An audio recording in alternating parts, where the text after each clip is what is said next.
Salut à tous, messieurs, dames, bien le bonjour, il est l'heure, il est totalement 8h24, on a un peu d'avance, mais on a beaucoup de plaisir de se retrouver, j'espère que vous êtes en très grande forme. Vraiment dans une forme incroyable, les amis. On commence en plus à toute vitesse. Merci beaucoup à Malicorne07 qui vient voilà, de sub. Hein. C'est le deuxième mois. Tu vois. Ça commence comme ça. C'est toutes les plus grandes histoires. Merci également à Agror que je salue qui vient de subprime. C'est le 5e mois. Bonjour à tous. Il y a des petits nouveaux. Il y a Paul Australie. Il y a Gige. J'ai vu qui? J'ai vu Red Gab. J'ai vu SebChef17. Clu0. Enfin, c'est la folie. It's the fire burning. On commence en disco aujourd'hui. J'espère que vous êtes au taquet, que le week-end a été bon, les amis, que le week-end a été bon. Personnellement, ma journée n'aurait pas pu mieux commencer. Je sirote et je vous explique. Pour une raison toute simple, ce matin, je prends l'autocar pour me rendre au travail. Bon, ça c'est jusque-là, on n'est pas sur le truc le plus passionnant. Et tu sais, voilà, je suis dans les carrés là. Tu sais, t'as deux places qui se font face. Il y a deux jeunes filles qui sont entre elles, qui doivent aller au lycée, j'imagine. Mais moi, je suis en train de lire un truc, tu vois. Je lis, en ce moment, je suis en train de lire le journal d'Alix de Yegor Gran. Je suis très déçu parce que j'aime beaucoup le mec, mais c'est pas la question. Et là, j'entends les deux jeunes qui discutent, qui font ouais, parce qu'elles aussi, elles lisent un livre, tu vois. Et elles font ouais, putain, non mais franchement, la meuf, elle raconte sa life. Tu sais, moi, j'ai la tête dans mon livre. Je me dis merde, ce sont peut-être les petites cousines de Sibeth Ndiaye qui, au moment du décès de Simone Veil, avait apparemment envoyé un SMS où elle écrit elle est dead la meuf, tu vois. Ou la meuf est dead d'ailleurs. Faut pas trahir la pensée de l'auteur. Et je me suis dit merde, c'est peut-être les cousines de Sibeth Ndiaye, la tuile, tu vois. Puis, je les laisse finir, je suis pas non plus le mauvais bougre. Et elle dit, ouais, putain, ce livre, c'est de la merde, il se passe rien, on se fait chier, t'es sûr que c'est au programme? Là, je dis, ah, on peut comment... Je commençais à imaginer des trucs, tu vois. Et, bon, elles finissent de discuter, elles se remettent dans leur livre, tu vois. Puis là, je lève un œil d'inspecteur, tu sais, inspecteur la bavure, comme ça. Quoi? Annie Ernaux, la place. Allez, ça dégage. Voilà. Et là, ça a commencé vraiment... Là, j'ai souri grand. Et voilà, ma journée commence vraiment sur les chapeaux de roue. Donc, petite anecdote que je voulais vous raconter. C'est pas ouf, voilà. Hein, je suis pas Pierre Bellemare non plus, mais ça permet quand même de se fendre un petit peu la gueule. Merci beaucoup à Nono la Savoie 34 qu'on embrasse. Non, Nono la Savoie tout court. Non, 74 Nono la Savoie. Merci qui vient de sub, cher camarade et qui dit ça fait plaisir. Là, décidément, cette journée est déjà très bonne. Super ton livre, franchement génial. Merci beaucoup mon nono. J'espère que ça te plaît, j'espère que tu passes un bon moment. Donc, salut à tous les amis. Voilà, on se le dit aujourd'hui pour la matinale. Vous connaissez le concept. On fait l'actualité. On commence avec l'actualité internationale. Alors, il y a un grand thème. Hein. Il y a un grand thème qui va s'imposer. Et après, ce sera la presse nationale, Libération, le Parisien. Voilà. En ce jour d'Halloween. Alors bon, j'en ai rien à foutre. Voilà, je vous le dis tout de suite. Hein. Non. Non, franchement, non. Ça m'a jamais intéressé cette affaire. Mes parents qui me disent oui, déguise-toi, va demander des bonbons aux gens. Mais on est où, maman? On habite au Rwanda ou c'est quoi? Des bonbons? Il y a des quarts en sac dans le placard, maman. Si t'en veux, tu vas dans le placard. Qu'est-ce qu'elle a fait, Simone? La voisine, elle est retraitée, la pute Chico. Tu penses qu'elle a des bonbons? Tu veux peut-être qu'elle me donne autre chose? De la drogue, maman. C'est ça ton projet. Donc voilà, c'était absolument n'importe quoi. Absolument n'importe quoi. Donc j'ai jamais adhéré à ce concept d'Halloween. Voilà, rien à foutre, vraiment. Si je veux des bonbons, je vais à Uzès, musée Haribo d'ailleurs que je vous conseille. Tu vas à la boutique. Alors le musée, tu peux le faire, il est bien fait. Mais le plus sympa, c'est quand même la boutique. Hein, faut pas se mentir non plus. T'as des paquets là de 5 kilos, 3 kilos ou 5 kilos, je sais plus, de dragibus. Oh. Oui, mais à cause de quoi crois-tu que je tiens cet embonpoint? Si tu veux, au bout d'un moment, il y a une évidence. Donc, ah ouais, non, on allait. Puis le papa milieu, c'est pareil. Hein. C'est pas un fin. Hein, je veux dire. Ah bah non, c'est sûr que tu vois les deux arriver, tu dis bon, ils organisent une mêlée ou ils viennent pour l'apéro parce que bah c'est costaud quoi. C'est costaud comme on dit. Donc Voilà un petit peu cette histoire-là, les amis. On commence en douceur. Puis je vous le dis tout de suite, parce que là, il y a les fidèles de chez les fidèles qui sont là. Je vous le dis tout de suite, semaine particulière, parce que après... non, alors attention, il y a Chris NDL qui parle du Pont du Gard. Commencez pas à m'énerver. Pont du Gard, oh l'enculade aussi, comme dirait Jérôme Commandeur. Mais on va y venir. Oui, alors, qu'est-ce que je vous disais Ouais, semaine particulière parce que je pars en vacances la semaine prochaine. Assez officiel. Assez officiel. Sur le plan comptable, on doit poser des jours. Sinon, je suis foutu, je suis grillé. Donc faut que je parte en vacances. On m'a dit dégage. Dégage, Rémi. Bon, je me suis dit dégage. Donc là, on va envoyer du bois, vraiment. Voilà, une grosse dimension industrielle en termes de bûches. Et la semaine prochaine, on souffle. On souffle un peu pour une fin d'année en sprint, parce que là, le mois d'octobre est complètement fou. Je veux partager ça avec vous, les amis, parce que on prend le temps, je dirais, pas de problème. Le mois d'octobre est fou.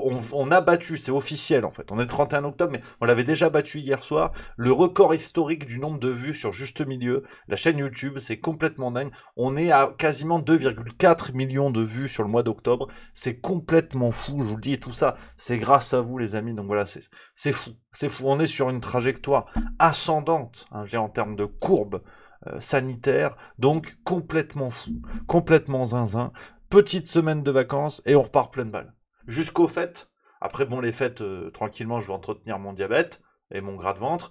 Et après, on revient pleine balle. Puis les prochaines vacances, ce sera en mai, on va bricoler. Mais ça va être à fond. Ça va être à fond. Donc, merci à vous, les amis. Merci beaucoup. Et je peux vous dire que c'est pas fini. Ah, sur l'année prochaine, sky is the limit.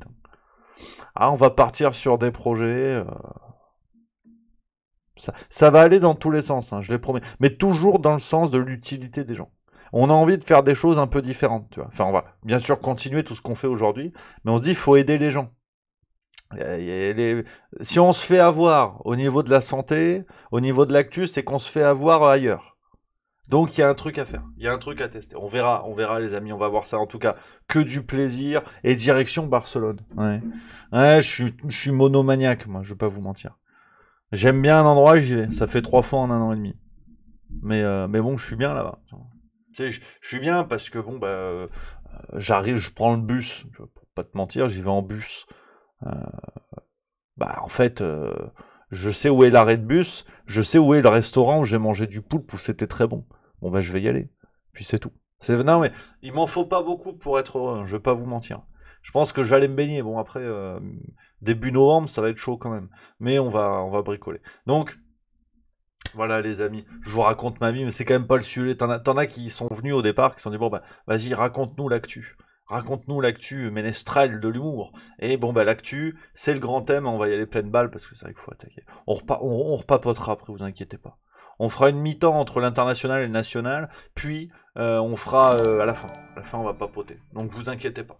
Vous inquiétez pas, on va repapoter tout ça. Mais la grosse actualité à l'échelle internationale, vous le savez peut-être, c'est la réélection de Lula au Brésil. C'est officiel, c'est la fin du règne de Jair Bolsonaro du côté du Brésil. Alors, c'est bien, c'est pas bien. Vous connaissez la maison, vous êtes content ou pas. Chacun fait ce qu'il veut. Je suis pas là pour vous dire si c'est une bonne chose ou pas. En revanche, quand même, voilà, intéressant de voir ce retour donc de Bolsonaro au pouvoir. Après 12 ans, 12 ans hors du pouvoir, lui qui avait quand même eu sur le dos des sombres affaires de corruption notamment. Et là, ça y est, il est revenu donc d'une très courte tête, hein. On parle de 50,9% si je dis pas de bêtises, donc une très courte tête. Lula qui succède à Bolsonaro, alors Bolsonaro l'extrême droite avec toutes les critiques qui vont avec, légitime ou pas, validé ou pas, ça c'est encore un grand débat, comme de toute façon dans bien d'autres pays désormais. Lula revient, hein, le socialiste travailliste, hein. Lula donc avec un grand renfort, en tout cas dans les médias, de le retour du progrès, de la paix et tout. Alors c'est naturellement tout ce qu'on souhaite à nos amis brésiliens. Maintenant, la dernière fois qu'on a dit c'est le retour de la paix, c'était Joe Biden. Voilà. Hein, bon. Je dis pas que ça n'a pas aidé, hein, mais y a quand même un peu plus de guerre qu'avant. Après, est-ce que c'est lié ou pas au président au pouvoir aux États-Unis, j'en sais rien. Mais c'est la tuile. Voilà. Pour paraphraser Chris NDL dans le chat, la tuilasse quand même. J'ai même envie de le dire, la tuilasse, parce que à chaque fois que les médias disent le progrès et la paix ont gagné, tu peux être sûr que derrière ta toiture, on va partir sur toit ouvrant, parce que ça part en cacahuète, pour des raisons de guerre ou de pénurie ou quoi. Il y a toujours un truc, c'est comme Obama, tu vois. Obama, on te dit ouais, il est cool. Oui, alors si je veux quelqu'un de cool, je vais voir un spectacle d'Eddie Murphy, tu vois. Et là, on a dit Obama, l'argument c'est il est cool, puis c'est le progrès, puis il est démocrate, donc c'est bien. On a dit bon bah pourquoi pas. Et effectivement, Obama, quand on l'a vu émerger sur la scène politique internationale, c'était incroyable, vraiment. C'était voilà, il dégageait quelque chose, ça on peut pas quand même lui enlever. C'est vrai qu'il arrive au pouvoir, tu dis bon, je sais pas si c'est cool, toutes ces guerres là, mais ça a l'air, en tout cas, parce qu'ils ont l'air de bien s'amuser. Donc, voilà, il y a un peu tout ça. On verra toutes ces promesses médiatiques, en fait, qui souvent se pètent la gueule. À l'inverse, c'est la Grande-Bretagne, avec le Brexit, la Grande-Bretagne qui devait plus ou moins imploser, en fait. Elle devait couler, comme ça, en une heure. Derrière, c'était un océan, finalement, l'océan de la Manche. Et la Grande-Bretagne devait disparaître. Ils sont toujours là. On pense, voilà, l'arrivée de Trump, c'est pareil. Les États-Unis devaient finir à feu et à sang.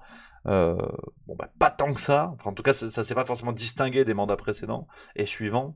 Voilà, faut juste faire attention. Faut juste faire attention à ces alertes médiatiques, qu'elles soient positives ou négatives. On verra. J'espère pour nos amis brésiliens que tout se passera bien avec le nouveau président Lula. Donc on le voit, toutes les unes en parlent. Alors là pour le coup on est sur les unes du dimanche à lundi, tu sais. Les journaux, ils se font pas chier. Ils sortent le journal le dimanche. En fait, c'est valable pour le lundi. Donc forcément, tu te retrouves avec une où Lula n'a pas encore gagné. Voilà. Ça, c'est la loi de la presse. Ça, c'est pas grave. Faut le rappeler. Ça sort, ça sort un petit peu. Alors ça, c'est intéressant. Euh, Avec Vartal 95, cette affaire de Zelensky, c'est une sorte de quartier. J'en avais entendu parler cette affaire, mais je veux pas vous dire de bêtises. Enfin voilà, en Espagne, ça bricole, ça parle un petit peu là encore, de mouvement politique. Les moins de 17 féminines championnes du monde, ça c'est l'Espagne. Ils aiment le football, l'Espagne. Ils sont friands de football, mais en tout cas, c'est la grande actu. On en parle aussi du côté del Periódico de España. Voilà, les U17 féminines championnes du monde, félicitations. Ça fait plaisir. Ça fait plaisir. Voilà, donc on a le résultat du côté de Periódico de España. 50,7%. Apparemment le score de Lula au Brésil. Donc affaire à suivre, affaire à suivre. On verra ce que ça va donner. Sinon, à l'international, on a du côté, on va aller voir nos amis britanniques. Qui sont les British? Los Britichos. Ils sont là, Royaume-Uni, regarde, bouge pas. Ah, c'est chiant tous ces trucs de partout. Le Guardian, on va faire le Guardian. Le Guardian. Qu'est-ce que ça veut dire? Ah oui, c'est vrai qu'il y a une histoire. Oui, c'est vrai que ça revient sur une histoire qu'il y a eu actuellement en Grande-Bretagne avec Liz Truss. Apparemment, il y a une affaire qui est en train d'éclater en Grande-Bretagne. On estime que le téléphone personnel de Liz Truss aurait été hacké. Alors, bon, forcément, d'après les premiers éléments de l'enquête, par des Russes. Ça, c'est. Chaque fois, c'est ça. Les programmes d'histoire géo, au moment du Covid, quand les serveurs de l'école à distance en France qui pétaient, c'était des hackers russes. Donc, c'est tout le temps des hackers russes, apparemment. Et donc, c'est quand même un problème de sécurité nationale qui se pose, qu'on avait déjà eu. Je ne sais pas si vous vous rappelez, c'était il y a 7-8 mois, quelque chose comme ça, avec le logiciel de surveillance Pegasus qui était fabriqué et vendu par une entreprise israélienne, et on s'était rendu compte que ça avait été un scandale vraiment international qui avait permis la surveillance de leaders politiques, de journalistes, vraiment de personnalités assez incroyables. On sait qu'Emmanuel Macron lui-même aurait été espionné sur demande du Royaume du Maroc qui avait fait l'acquisition du système de surveillance. Enfin, un truc complètement dingue. Cette affaire est passée à la trapinette, alors que bon, on tenait quand même quelque chose d'assez costaud. Mais voilà, on sent qu'il y a encore des possibilités. Donc, si une entreprise israélienne peut le faire, effectivement, des Russes pourraient le faire. On revient aussi effectivement sur ce drame, un drame qu'il y a eu du côté de la Corée du Sud. C'était samedi soir, événement en Corée du Sud. Beaucoup de gens rassemblés dans la rue, rassemblés notamment dans un même endroit. Et il y a eu, enfin pas exactement un mouvement de foule, mais en fait la pression des gens au même endroit, en plus dans pas une sorte de ruelle assez large, mais dans une sorte de ruelle, a entraîné malheureusement la mort de plus de 100, 110, 120 personnes. Drame terrible en Corée du Sud, qui a, voilà, bien sûr décrété le deuil national. Drame terrible. Alors, là encore, j'ai vu passer pour répondre dans le chat, parce que c'est vrai que maintenant, on peut plus s'émouvoir. Tu vois. Dès que t'as un drame, faut tout de suite dire des trucs. Ouais, attention. Effectivement, il y a des vidéos qui ont fuité. On voit des militaires américains autour de la scène. Sincèrement, oui. Alors ces vidéos-là, voilà, honnêtement, comptez pas sur moi pour tirer des conclusions de quoi ou qu'est-ce. Aujourd'hui, il y a voilà 156 personnes. On me dit dans le chat exactement le bilan définitif. Il y a 156 familles endeuillées. Voilà. Une fois de plus, on pourra faire bien sûr des raisonnements, tirer des réflexions et tout ça juste après. Juste si on peut attendre un petit peu. Mais c'est vrai que c'est un événement assez incroyable, vraiment incroyable, et terrible et dramatique. Donc, on espère qu'on aura bientôt des éléments de réponse à savoir ce qui a pu causer ça. En plus, la majorité des personnes décédées sont décédées d'arrêt cardiaque en fait. Donc, c'est assez terrible, assez terrible. Donc voilà, un petit peu, les amis. Ça, c'est le Guardian, c'est les Britanniques. On a quoi d'autre? Sinon, si on va faire des journaux qu'on fait pas tout le temps. Le Herald, alors si je dis pas de conneries, on est en Écosse. Voilà. Là, on est en Écosse, chez nos amis écossais, qui ont perdu de peu contre l'Australie au rugby ce week-end. L'Australie que l'on retrouvera samedi soir en match test, en match amical. Je peux vous dire, voilà, c'est une semaine qui me plaît. C'est une semaine qui me plaît.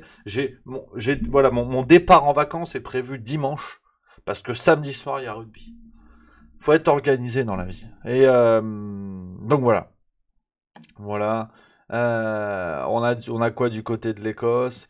Ouais, bon, c'est pas très passionnant en Écosse. On se fait un peu chier quand même. Ah, ça veut dire quoi ça? NHS needs 5 years to fix amid beds and staffing crisis. Bah ouais, c'est... En fait, comme partout, c'est au niveau de la National Health Security. Merci à Antemis83 qui vient de sub, c'est le deuxième mois, merci beaucoup. Et à Ganifongus aussi, c'est le 7e mois. Ça, c'est complètement fou. Donc, effectivement, ce qui est intéressant, c'est que les problèmes que l'on rencontre en France sur l'état de santé, enfin l'état, sans mauvais jeu de mots, l'état du système de santé en France, où on se rend compte qu'il n'y a plus de lits, il n'y a plus de soignants, les effectifs sont à la baisse, le matériel disponible part en cacahuète. Et ben c'est pas seulement un problème français. Donc de là à dire qu'il y a une forme de politique libéraliste qui s'installe dans beaucoup de pays d'Occident en vue de réduire, enfin de couper le gras au maximum des services d'État, des services publics, je dis pas, je dis juste que par exemple au Danemark, actuellement on a des élections qui vont arriver au Danemark, des élections législatives si je dis pas de bêtises, ça c'était dans le monde d'hier justement, et on a les élections qui vont se jouer sur fond de scandales sanitaires où se posent en fait les mêmes problèmes qu'en France. Vous allez voir, c'est dans le monde, dans le monde d'hier, enfin du coup et de lundi aussi. Alors là c'est celui-ci, donc celui-là, ça c'est la une, je sais pas s'ils en parlent. Ils en parlent pas en une, mais vous regardez, c'est dans le journal. Ils parlent de ça, de ce qui se passe du côté du Danemark, et qu'en fait, la logique est la même. Là maintenant, c'est en Écosse, en Grande-Bretagne, c'est quand même de longue date. On voit que ces services publics sont rabotés. On a réduit les effectifs au maximum, et que petit à petit, alors ça c'est ma petite, bon, d'ailleurs, enfin ma petite, comment dire, c'est un petit pronostic d'économiste à la con, parce que je suis pas économiste, mais par contre je suis con, ça c'est sûr. Mais je pense que comme beaucoup en fait de services publics, on va avoir vu d'ailleurs, t'es le mec qui a inventé la poudre en fait. On va avoir un recours au privé. En fait, voilà, c'est tout ce que je veux dire. Tu vois, beaucoup d'annonces pour pas grand chose finalement. C'est mon côté Jean Castex. Mais voilà, je pense que malheureusement, ne nous étonnons pas si on voit petit à petit des offres pour des mutuelles privées, pour des hôpitaux privés. Le service public ne sera pas mis à l'amende complètement. Il sera pas complètement supprimé, qu'on soit bien d'accord. Mais ça va être comme l'extrait que je vous ai raconté dans la vidéo sur le manifeste conspirationniste, qui est très intéressant, qui dit, bien sûr par exemple, il prend l'exemple du train, la SNCF, donc en partie publique. On va pas fermer la SNCF ou supprimer le maximum de matériel pour que le service soit inutilisable. On va plutôt... non, il parle des taxis, pardon, excusez-moi, des taxis une sorte de lobby des taxis, pour le coup qui est pas public, mais tous ces secteurs-là, si vous voulez, qui ont un fort poids social, d'une certaine manière, et une bonne image sociale. Et il dit, voilà, plutôt que de mettre des mesures contre les taxis, on va favoriser un service alternatif. Ce service alternatif s'appelait Uber. Et les Uber Files qui touchent directement Emmanuel Macron, qui a favorisé l'arrivée d'Uber en France, c'est pas une légende. D'ailleurs, l'enquête, j'aimerais qu'un jour on y revienne. Enfin, ça et d'autres choses, hein. C'est comme McKinsey. Bon, McKinsey a quitté le territoire, d'ailleurs. Hein, finalement, ils ont arrêté d'avoir leur branche française. J'imagine qu'ils vont continuer à intervenir, mais ça, on n'en a pas parlé, tu vois. T'as une affaire dramatique, mais vraiment de conflit d'intérêts, de scandale d'État. Le président qui te dit, mais s'il y a une preuve que ça aille au pénal, et McKinsey retire ses bureaux en France. Bah, elle est là, la preuve. Hein. En fait, faut pas aller chercher plus loin. Hein. Un innocent se carapate rarement, en vérité. Donc, voilà un petit peu, les amis, c'est assez terrible. En tout cas, c'est intéressant de voir que dans plusieurs pays qui n'ont pas franchement à voir, hein, Danemark, Écosse, France, les problèmes restent les mêmes, c'est-à-dire de cette sorte de libéralisme galopant qui va petit à petit instaurer une privatisation généralisée des services publics. Donc, affaire à suivre, les amis. Là-dessus, donc dans le monde, hein, parce qu'on est dessus. Tu vois, je baille. J'arrive sur la presse française, je baille. Ah merde, alors on me dit dans le chat, le micro est trop près de mes mains. Merde. J'ai changé la posture, en fait. Maintenant, il est en face de moi. Tu vois.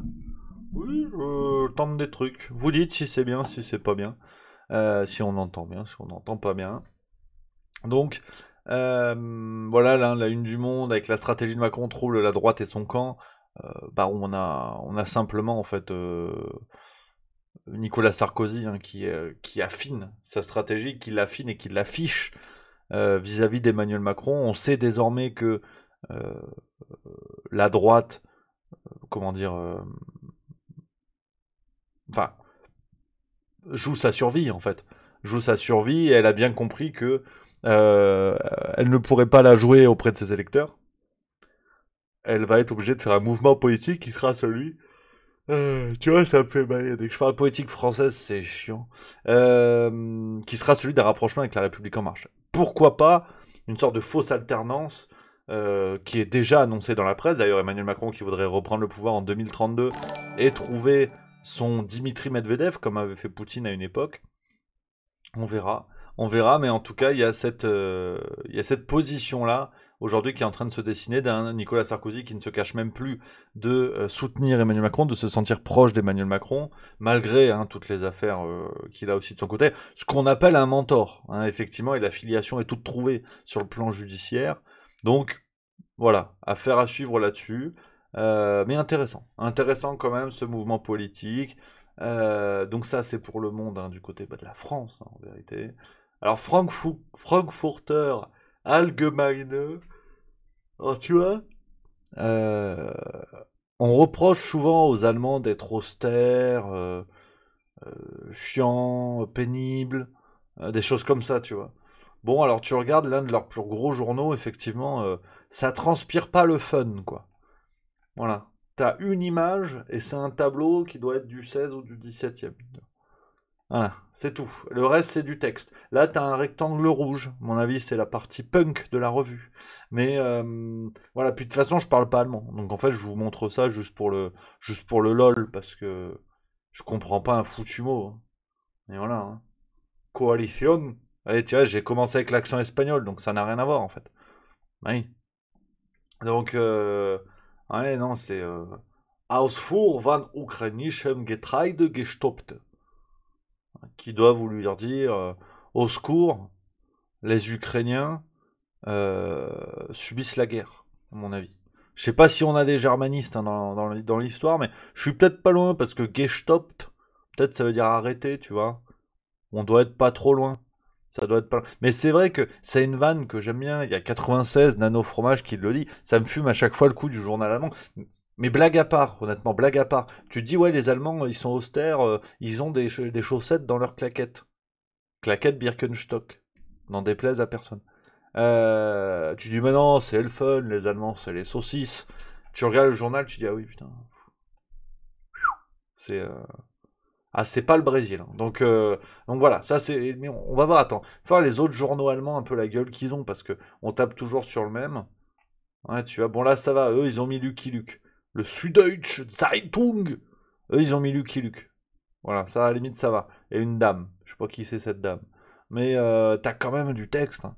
Ils ont dû avoir une promo sur la licence Word, hein, parce que là, ils ont du texte. Ah, t'en as pour ton argent en Allemagne. C'est clair. Tu vois, Tagesspiegel, pareil, hein. C'est fou, hein. Mais c'est leur ligne éditoriale. C'est intéressant en vrai à observer. Je sais pas, enfin, peut-être que certains en ont rien à foutre, mais moi je trouve ça assez intéressant, hein. Et puis là, t'as lui. Alors lui, effectivement, on te met juste la photo du mec, tu dis, oui, naturellement, il est allemand. Ah oui, ça c'est... Ouais, Wolfgang Friedrich. Bah, tu m'étonnes. Hein, si demain on te dit, il est catalan,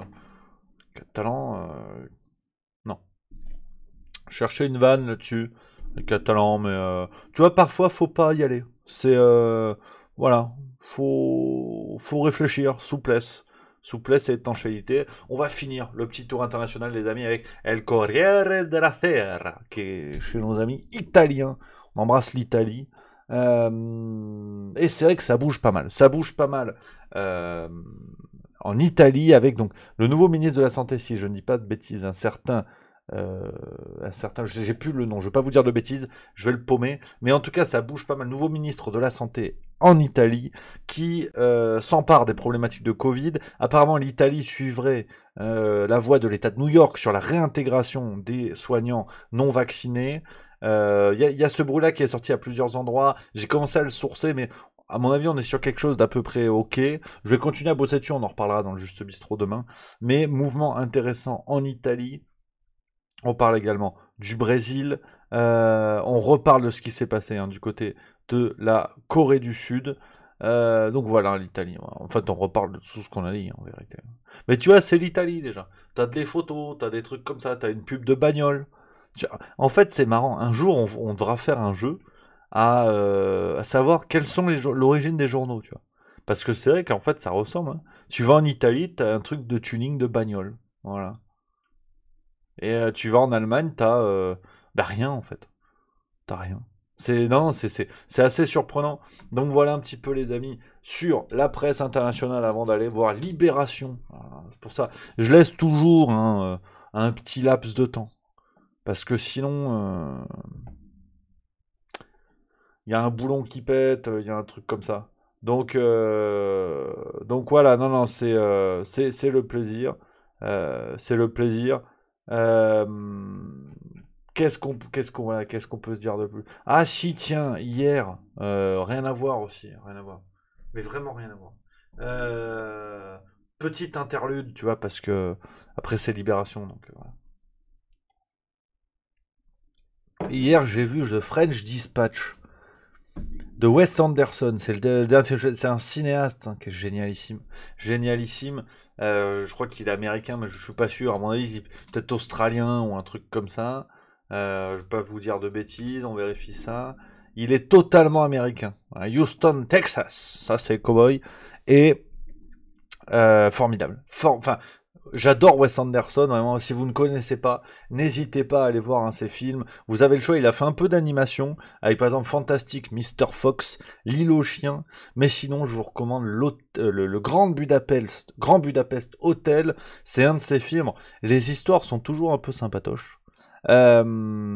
Toujours un peu sympa parce que voilà, c'est des petites, ouais, des petites histoires, des vraies histoires. Tu te laisses embarquer, tu vois. Il y a eu Moonrise Kingdom par exemple où deux jeunes enfants s'enfuient pour quitter l'autorité des adultes, mais t'as eu à bord du Darjeeling Limited avec Owen Wilson, Adrien Brody, où t'as les types qui prennent le train en Inde et forcément c'est magnifique. Donc les histoires sont toujours sympatoches, mais la grande force vraiment de Wes Anderson, c'est son travail, son sens du plan, en fait, les plans visuels qui sont mais juste bluffants, en fait. c'est juste magnifique. Je vous mets par exemple la bande-annonce de Grand Budapest Hotel pour bien comprendre. C'est assez hallucinant. Alors, pour tout vous dire, hier j'ai vu son dernier film, Fresh Dispatch. Alors, pour le coup, je le trouve vraiment mauvais. Je trouve que l'histoire enfin le film qui est composé de 3 grandes histoires différentes, je trouve ne se tient pas du tout. Enfin, j'ai pas apprécié le film en tant que tel, mais visuellement, chaque plan ou presque est un tableau qu'on pourra accrocher dans son salon. Mais je vous assure, c'est assez bluffant. Je vous mets par exemple la bande d'annonce, d'abord du Darjeeling Limited, pour ceux qui connaissent pas, c'est voilà, la petite découverte Cinoche, puis après on va à Libération. Là, vous ferez moins les malins. Dans les pages culture de Libération, quand on va dire oui, cet artiste moldave peint des tableaux avec son pénis qu'il trempe dans de la peinture végane, vous allez regretter Wes Anderson. Donc permettez-moi cette petite parenthèse culturelle. Pourquoi souhaites-tu être lobby boy? Qui ne le souhaite pas? Au Grand Budapest, monsieur. Ainsi ma vie commença. Apprenti lobby-boy débutant sous le sévère commandement de monsieur Gustave H. Beaucoup de clients les plus précieux et les plus distingués de l'hôtel venaient pour lui. Je vous aime. Je vous aime. C'était de la dynamite, cette femme au plumard. Elle avait 84 ans. J'en ai eu des plus vieilles. Ce fut également l'époque où je rencontrai Agatha. Elle est charmante, elle est si charmante. Il flirte avec toi? Oui. Je vous donne ma bénédiction. Je devins son élève et il allait devenir mon conseiller et mon protecteur. La police est là. Dis-leur que je viens tout de suite. Elle a été assassinée et vous croyez que je l'ai tuée. Hé! Arrêtez! Vous êtes superbe, darling, je vous assure. Je ne sais pas quelle crème ils vous ont appliquée à la morgue, mais je veux la même. Voici les dernières volontés et le testament de Madame D. À Monsieur Gustave H, je lègue le tableau nommé Garçon à la pomme. Quoi? Qui est Gustave H? J'ai bien peur que ce soit moi, très cher. Si jamais j'apprends que vous avez posé un seul doigt sur ma mère, vivante ou morte, je couche avec tous mes amis.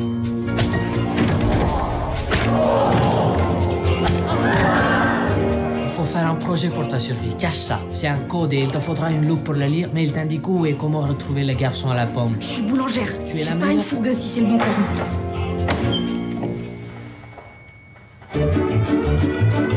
je veux des barrages à chaque carrefour sur 50 km. Je veux un barrage dans chaque gare sur 100 km. Montez! Je veux 50 hommes et 10 chiens policiers prêts dans 5 minutes.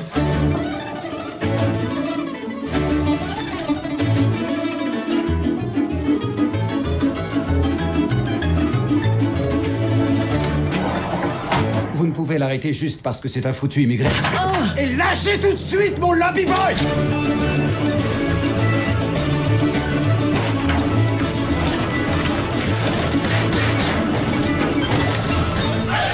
As-tu déjà été... Voilà, ça c'est Grand Budapest Hotel, on voyage chez le petit moment Cinoche, les amis, voilà, où on se fait plaisir. Et voilà, c'est le petit conseil, si ce soir vous savez pas quoi bricoler, on y va. Et vraiment c'est magnifique, vous allez vous faire plaisir à l'œil, c'est sublime. Après voilà, l'histoire pour le coup je vous conseille celui-ci parce que c'est peut-être celui qui a l'histoire qui tient le plus en haleine, mais Moonrise Kingdom est tout aussi mignon, à bord du Darjeeling Limited aussi, enfin voilà, c'est le petit conseil Cinoche. Alors maintenant que vous êtes un peu détendu, que la viande est attendrie, comme on dit, on va aller voir nos amis de Libération, qu'on embrasse de toute évidence. Alors Libération qui aujourd'hui parle de Wikipédia. Ils disent « L'encyclopédie collaborative aux 30 millions de visiteurs par mois en France se retrouve au cœur des batailles idéologiques qui électrisent l'époque. » Sans déconner. Bah oui, c'est une encyclopédie collaborative, hein, donc tout le monde met ce qu'il veut. Comme dans un journal de gauche, par exemple. Tout le monde met ce qu'il veut. Donc là-dessus, apparemment, je pense que Wikipédia va être d'extrême droite. Alors, attention, ça c'est la une. J'ai pas encore lu, hein, je le découvre avec vous, donc on va voir ce qui se dit, mais voilà. Hein. Ça va, plus populaire et légitime que jamais, l'encyclopédie collaborative est le dernier champ de bataille des grandes luttes idéologiques du moment. Libération a parlé à une dizaine d'administrateurs francophones du site qui racontent les coulisses, avec quand même ce titre, hein, voilà, qui résume bien peut-être l'idée. Attention les débats. Wikipédia, attention les débats. Parce que c'est vrai que un espace où en fait il y a du débat, et où effectivement les gens opposent des points de vue différents, ah bah là, attention les débats, hein. Faudrait quand même pas que on pense que... Voilà, attention, parce que t'as quand même un débat, un interview, hein, et là c'est une spécialiste. Elle est chercheuse en sciences de l'information. Marie-Noël Doutrex. Oui, et qui dit, Wikipédia produit des contenus logiquement conservateurs puisque issus de médias traditionnels. Attachée à la pluralité des points de vue, elle tente aussi de corriger ses biais. Ouais, tu vois. Maîtresse de conférences à l'université Lyon 2 et chercheuse au laboratoire Helico. Voilà. Donc, faut faire attention. Faut faire attention. Voilà. Wikipédia, est-ce de droite ou de gauche? Donc là, on va avoir l'avis. Là, accrochez-vous à vos slibards parce que là, c'est officiel. De par son fonctionnement, je vous lis. De par son fonctionnement, l'encyclopédie est conservatrice, dans le sens où elle s'appuie sur les sources secondaires, c'est-à-dire majoritairement des idées légitimées par les médias traditionnels. La place pour les discours issus des milieux militants et associatifs est limitée, notamment sur la question antiraciste, car si leurs concepts sont peu véhiculés par des médias ou des auteurs reconnus, le haha c'est moi, les wikipédiens vont avoir tendance à les minimiser. Pas toujours pour des raisons idéologiques d'ailleurs, mais peut-être pour une question de disponibilité. Ce qui est derrière un paywall ou dans une revue confidentielle et moins facilement accessible aux contributeurs. Donc, voilà, là c'est sûr en fait. J'avais un doute, mais c'est officiel. Là c'est clair que Marie-Noël Doutrex, elle nous dit. Elle nous dit, en fait... le problème de Wikipédia, c'est que ils suivent les médias traditionnels. Et ils parlent pas assez d'antiracisme. Parce qu'on n'en parle pas d'antiracisme dans les médias traditionnels. Non. Regarde, Libération fait la une là-dessus. Donc non, on n'en parle pas. Alors je sais pas ce qu'elle considère comme médias traditionnels. Mais allume ta téloche. Allume ta téloche, on est quand même pas mal. Donc, voilà. Je sais pas trop quoi vous dire là-dessus, mais attention à Wikipédia, donc il serait donc quand même... un outil d'expansion de la pensée conservatrice. Alors, on sait pas trop ce que ça veut dire, conservatrice, mais voilà, on a compris l'idée, bon, c'est Libération. En même temps, tu te doutes bien que tu vas pas avoir un reportage dans Libération sur le gauchisme galopant de Wikipédia. Tu sais que forcément, l'angle d'approche, t'arrives pas dans un port à partir de la Terre. Tu vois, et ça, c'est Libération. Tu sais très bien. Donc, on a effectivement un autre point de l'actu internationale. Du côté d'Israël, avec des nouvelles élections parlementaires qui se tiennent mardi en Israël, donc demain en l'occurrence, pour tenter d'obtenir une majorité. L'ancien Premier ministre Benjamin Netanyahou regarde ouvertement vers l'extrême droite. Alors là, effectivement, Netanyahou en Israël qui peut compter, qui va essayer de compter en tout cas sur le soutien de l'extrême droite. Alors, c'est là où ils sont Libération, moi je les aime beaucoup, mais c'est vrai que bon, t'as des mécanismes de pensée qui, normalement, un platane s'en sort, vraiment. Tu as un terreau écrit d'un platane, il bricole. Mais c'est vrai que Libération, moi, à chaque fois que t'as un parti d'extrême droite, ils te disent clairement, ou alors ils sous-entendent au mieux, que c'est antisémite. L'extrême droite, c'est les racines antisémites, souvent c'était des formules comme ça, le terreau fécond des idées antisémites inavouées. Tu sais, bon, c'est la formule la plus empoulée possible. Par contre, en Israël, bon courage pour la sortir, celle-là. Parce que n'importe où dans le monde, dès que t'as un parti d'extrême droite qui arrive au pouvoir, tu sais, je sais pas, au Burkina Faso, t'as Libération qui fait un reportage qui dit « Ah, antisémitisme, quand même ». Et en Israël, là... Là, va falloir trouver une autre phrase. Donc, voilà. Bon, c'est Libération, vous connaissez. En Netanyahou, c'est vrai, Benjamin Netanyahou, accusé de corruption, fraude et abus de confiance. L'ancien Premier ministre cherche à gagner du temps et éviter l'inéligibilité. Ensuite, espère-t-il revenir au pouvoir. Donc, je pense qu'en termes de déontologie politique, en Israël, on est à peu près comme en France. Tu peux être poursuivi par la justice, mais petit à petit, ça devient l'équivalent d'une légion d'honneur. Si t'es pas poursuivi par la justice à 50 ans, c'est que t'as raté ton mandat. Je pense que on est plutôt dans ce genre de délire.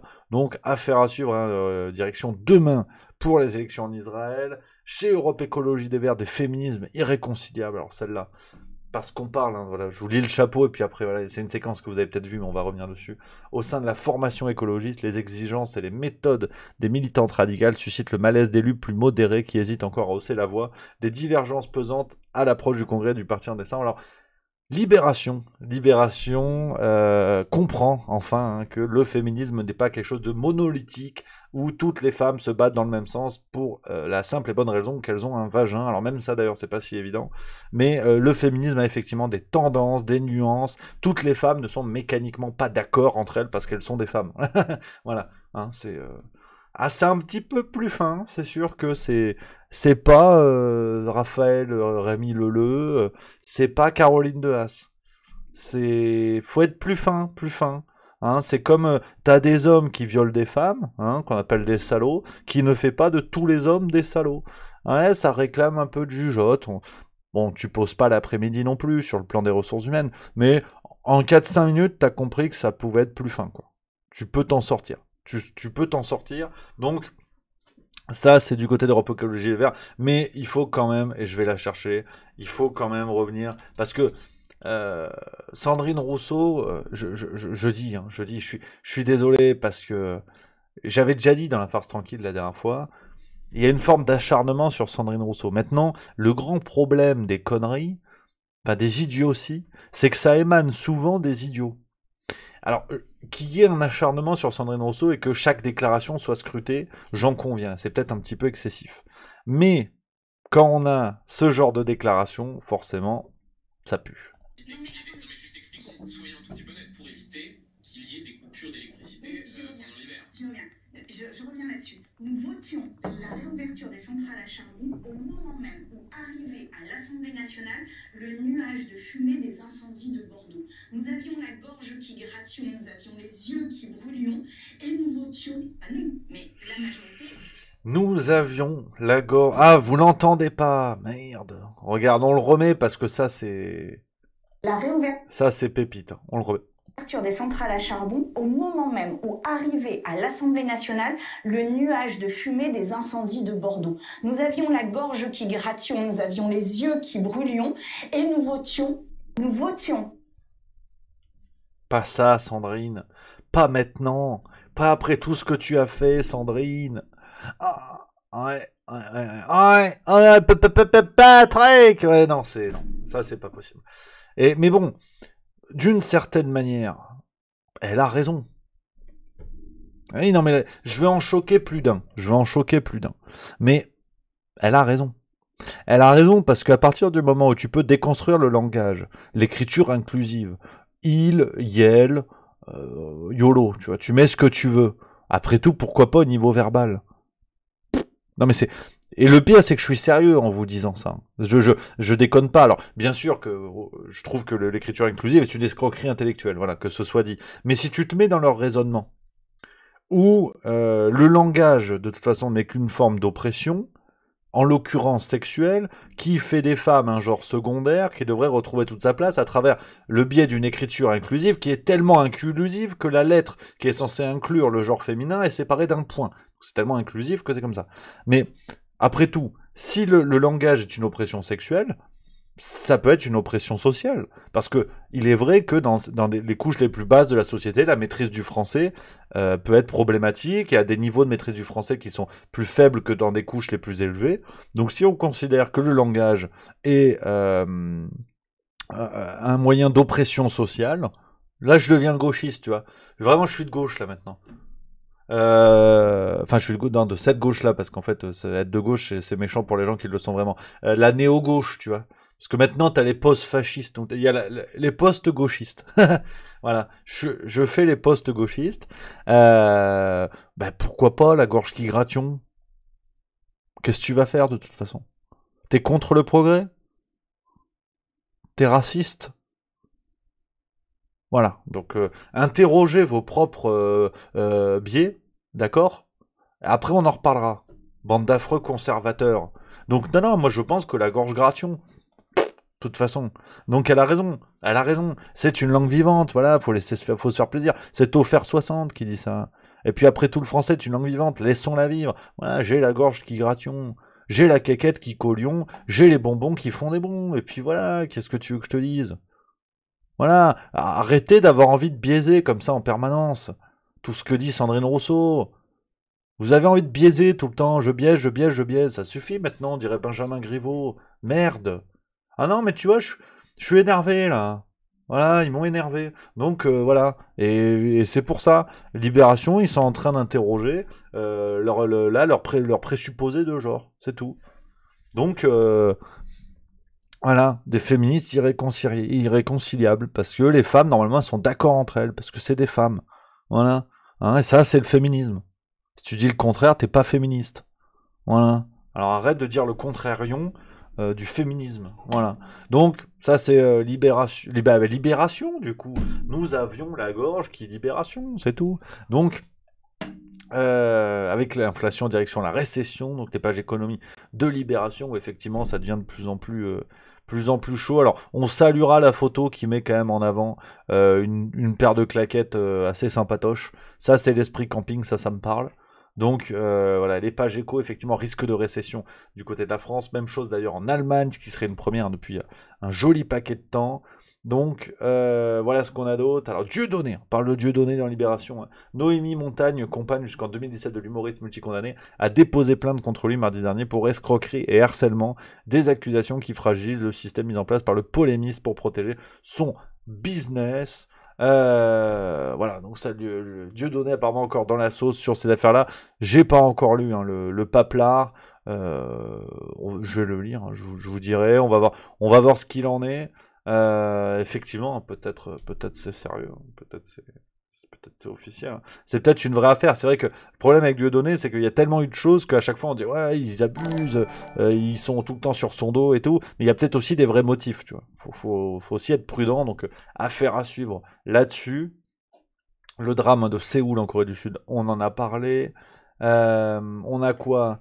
Argent public, un ex-ministre avec femme et enfant au tribunal. L'ex-garde des Sceaux Michel Mercier est jugé à partir de ce lundi pour détournement de fonds publics et prise illégale d'intérêt.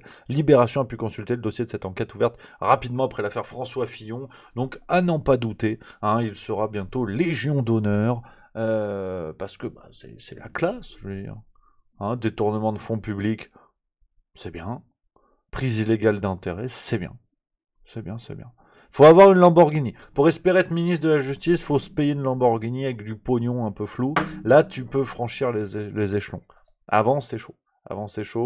Obsèque, le funéraire en quête de renaissance. Jusqu'ici, sous la coupe de grands groupes, le secteur s'ouvre peu à peu des acteurs coopératifs et voit émerger de nouvelles façons plus humaines et moins standardisées d'accompagner les familles dans leur deuil. Alors effectivement, ça c'est une véritable question à se poser. Ça c'est important, un vrai débat dans les sociétés, la question de la mort, effectivement, qui est une question contre laquelle on n'aime pas se frotter, mais voilà, c'est vrai que les cercueils, à un moment donné, c'est ton dernier bien locatif. On est sur un T1, donc c'est sûr que l'espace c'est pas dingue, mais faut se poser la question. Au bout d'un moment, tu finis dans la caisse, qu'est-ce que tu veux que je te dise, c'est comme ça. Donc voilà. Et c'est vrai que ce qui est intéressant, c'est la transition. Voilà, on a un reportage sur le monde funéraire, et on a quand même un monsieur, alors ça on va se le lire parce que ça m'a l'air tout à fait passionnant. On a l'essayiste Pierre Madelin. Le refus des limites physiques de l'existence a conduit l'être humain à dominer, exploiter, voire détruire une nature qu'il considère comme séparée de lui, et qui nous dit, pour prendre soin de la planète, nous devons accepter de mourir. Ouais. Alors, on va faire un petit peu de raisonnement 5 minutes, parce qu'on l'avait abordé déjà la dernière fois. C'est marrant comme les choses se recoupent. D'avoir, alors, vous savez, ce bruit de fond, alors, bon, t'as vite fait d'être traité de complotiste, ça c'est vrai. T'as vite fait qu'on te dise, ouais, t'es complotiste, d'avoir un article de l'Express sur le dos, qui sont quand même les experts complotisme, et, enfin, ou anti-complotisme, d'ailleurs, on sait pas trop où est la frontière. Et c'est vrai que tu as un bruit de fond qui s'installe depuis quelques années qui parle d'une logique de dépopulation. Alors c'est vrai que cette logique de dépopulation, en philosophie, on avait par exemple quelqu'un comme Marinetti, un philosophe italien, qui avait une bonne phrase qui disait la guerre est l'hygiène de l'homme. Ensuite on a eu un mouvement économique avec donc par exemple Malthus, je ne vais pas dire de prénom, je ne vais pas vous dire d'erreur sur son prénom, je crois que c'était Thomas, voilà, c'est ça, Thomas Malthus, donc lui qui a donné naissance à une sorte d'école économique, qui est le malthusianisme, qui pensait que la croissance de la population, tôt ou tard, apportait son lot de problèmes, et qu'il fallait encadrer cette croissance de la population. Et ce qui est, par exemple, une politique qu'on avait pu observer en Chine avec la politique de l'enfant unique par famille. Et donc, ce bruit de fond, en fait, d'encadrement de la population, il faut le regarder en face. C'est une vérité. La Terre ne pourra pas, ou en tout cas difficilement, supporter 10, 15, 20 milliards d'habitants. Les ressources ne sont pas infinies. Pour le coup, le discours écologique, sur certains points, se tient et est tout à fait logique. Les ressources de la planète ne seront pas infinies si tout le monde doit vivre comme un Américain, par exemple. Donc on a ce mouvement-là, cette nécessité d'encadrement de population qui s'est vite accompagnée d'une crainte plus ou moins renseignée, qui est celle de la réduction de la taille de population. Et c'est vrai que les guerres ont toujours permis ça. Notamment les 2 guerres mondiales du XXe siècle ont permis une réduction massive de la population mondiale et ensuite le retour d'une croissance économique, donc d'un pic démographique et ainsi de suite. Donc aujourd'hui, on a cette question-là se pose. Et donc là, on arrive à la limite, si vous voulez, de l'argument effrayant qui est de dire il faut encadrer l'évolution démographique de la population, voire la réduire. Ça peut être moins d'enfants, ce qu'a fait la Chine, mais on regardait comme ça déjà avec des gros yeux. Ça peut être des épidémies, ça peut être des guerres, ça peut être... Là, pour le coup, alors là, on est dans le fantasme. Attention, je mets des précautions, parce qu'on va dire Rémi, t'es complotiste, mais dans cette logique-là, en tout cas dans James Bond, par exemple, la menace dans les films de super-héros, enfin d'agents secrets, la menace du grand méchant, c'est toujours de tuer la population massivement. Même dans Kingsman. Et dans Kingsman, c'est intéressant parce qu'ils le font par le biais d'une puce sous la peau d'un téléphone, pardon, qui, avec les fréquences, prend le pouvoir des gens et fait que les gens s'entretuent. Et la volonté du grand méchant, c'est de dire, bah, au moins, il y aura moins de monde et il y aura un trick qui va se faire avec les meilleurs. Et c'est intéressant parce que cette logique-là qui tient peut-être du fantasme, hein, on la retrouve dans beaucoup de films d'agents secrets, dans le film du genre, où la volonté du grand méchant est finalement une volonté partagée par les élites, qui est la réduction de la population. Donc là, on est vraiment à la limite, si vous voulez, de l'argument qui fait peur, où c'est le niveau 10 000, en fait, il y a 96 nanofromages qui dit les drogués, notamment, ça c'est dans le 2. Ça c'est dans l'épisode 2, il y a aussi cette logique de tri de la population dans Kingsman 2. Mais dans plusieurs James Bond, c'est aussi ça. Et donc c'est intéressant cet élément-là, mais là on est vraiment à la limite de l'argument, voilà, presque du fantasme un peu effrayant. Et c'est un fantasme qu'on retrouve dans le livre du Great Reset, du Grand Reset, là, de Klaus Schwab. On est également dans cette logique-là. C'est pour ça que tout ça n'est pas juste qu'un fantasme de fiction. Il y a un raisonnement philosophique, économique et aujourd'hui politique à travers Klaus Schwab. En tout cas, son livre, c'est dans son livre. Je ne sais pas à quel point c'est partagé par les élites du monde entier, mais dans son livre, il évoque cela. Et en parallèle à cela, et je reviens sur ce qu'on a vu dans Libération, en parallèle à cela, on voit quelque chose d'intéressant, qui est le discours écolo. Le discours écolo, au départ, dans les années 70-80, c'est effectivement l'amélioration de nos modes de production, l'optimisation, la réduction de la pollution. Fut un temps, c'était le trou dans la couche d'ozone. Il est où le trou? Il n'y a plus de trou.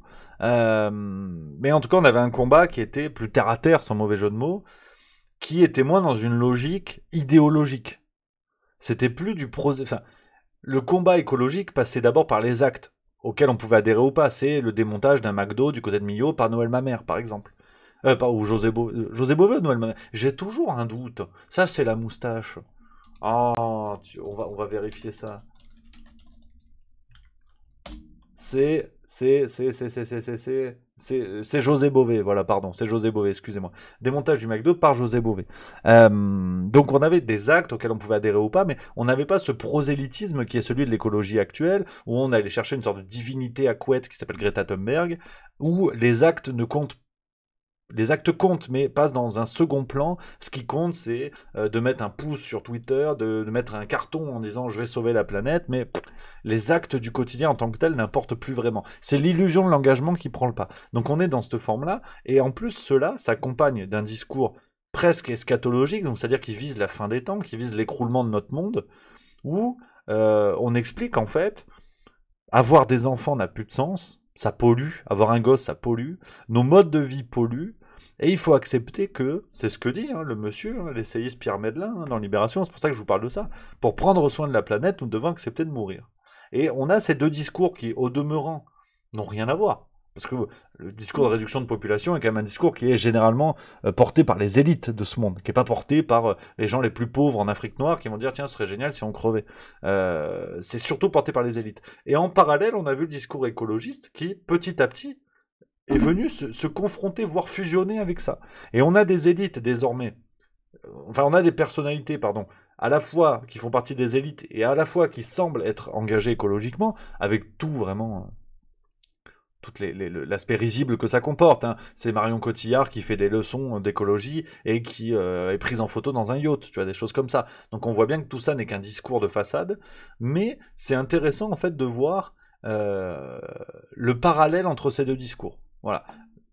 C'est pour la petite réflexion, et tu vois, t'as un mec qui débarque dans le journal et qui dit, bah, en fait, ce serait bien d'accepter de crever, quoi. Donc, voilà. Je voulais finir sur cette petite réflexion avec vous, les amis, parce que on me dit dans l'oreillette, et c'est normal, on va finir comme ça, parce que on se fait la passe, c'est comme le football, je vais vous laisser les amis gentiment, il y a l'ami Alexis Poulain du Monde Moderne qui a commencé il y a quelques minutes, donc voilà, comme ça on enchaîne comme sur les bonnes chaînes, puis nous voilà on est ensemble depuis 1 heure, que du plaisir les copains, que du plaisir, comme je vous l'ai dit, on y va à fond cette semaine, donc on se retrouve demain sur Twitch, le Juste Bistrot à 11h30, on va avoir des belles vidéos cette semaine, ce sera en pause, hein, donc vacances la semaine prochaine, on y va à fond cette semaine, donc voilà les amis, merci d'avoir été présents aujourd'hui pour cette première émission de la semaine. On se retrouve ce soir, il y a une petite vidéo sur Agnès Buzyn mais qui est un extrait Twitch donc, que vous avez peut-être déjà vu, extrait Twitch que je voulais vous partager pour ceux qui n'ont pas vu sur YouTube, la farce tranquille naturellement mercredi, et puis peut-être une vidéo vendredi si vous êtes sage, on verra